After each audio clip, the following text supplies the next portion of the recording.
किसी को आपने रुपया दिया, पैसा दिया, कोई व्यापार में आपने पैसा लगाया, कोई किसी व्यक्ति को दिया और वो व्यक्ति उस पैसे को वापस नहीं कर रहा, लौटा नहीं रहा। आपने अपनी एड़ी चोटी तक दम लगा लिया, बल लगा लिया, गिड़गिड़ा लिए, सब कुछ कर लिया, पर उसने आपका धन नहीं दिया। एक पैसा गया हुआ भी वापस बुलाने के लिए भी, और एक अपना स्वयं का कर्जा चुकाने के लिए, दोनों के लिए। महाराज पंच बेलपत्र, पंच श्वेत पुष्प, मतलब 5 बेलपत्र और 5 सफेद पुष्प, श्वेत पुष्प, अक्षत मतलब 5 चावल के दाने हल्दी में भींगे हुए,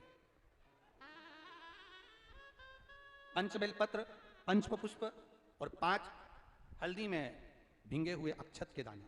महाराज एकांतेश्वर महादेव, एकांत में कोई शिवलिंग हो तो, और अगर एकांत में शिवलिंग ना मिले और कोई शिवरात्रि आपके मध्य में आ रही हो, महाराज हर महीने शिवरात्रि आती है और महीने की शिवरात्रि पड़ रही हो और आपको एकांतेश्वर शिवलिंग भी नहीं मिल रहा, एकांत का कोई शिवलिंग नहीं मिल रहा, तो एकांत में कहीं जाकर एकांत के अंदर किसी मिट्टी का ही शिवलिंग का निर्माण कर कर ये 5 बेलपत्र, 5 श्वेत पुष्प, 5 हल्दी के चावल बाबा को अभिषेक पूजन करने के बाद धीरे धीरे समर्पित करें। क्रम क्या है?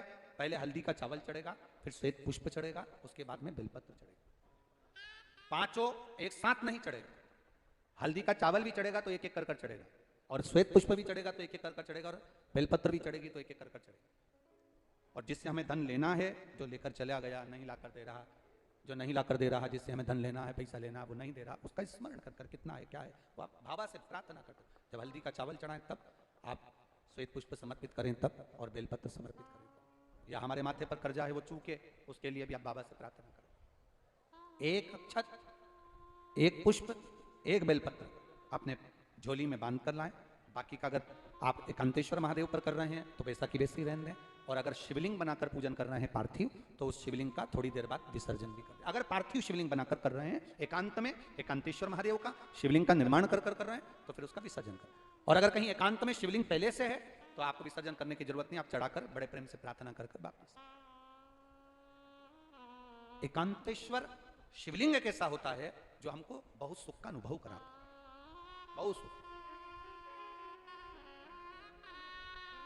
हम तो यहां तक कहेंगे जिसकी रीढ़ की हड्डी में गेप आ जाए, घुटने में गेप आ जाए, डॉक्टर ऑपरेशन का बोले उससे पहले भी एकांतेश्वर का पूजन जरूर, उसका फल मिलेगा।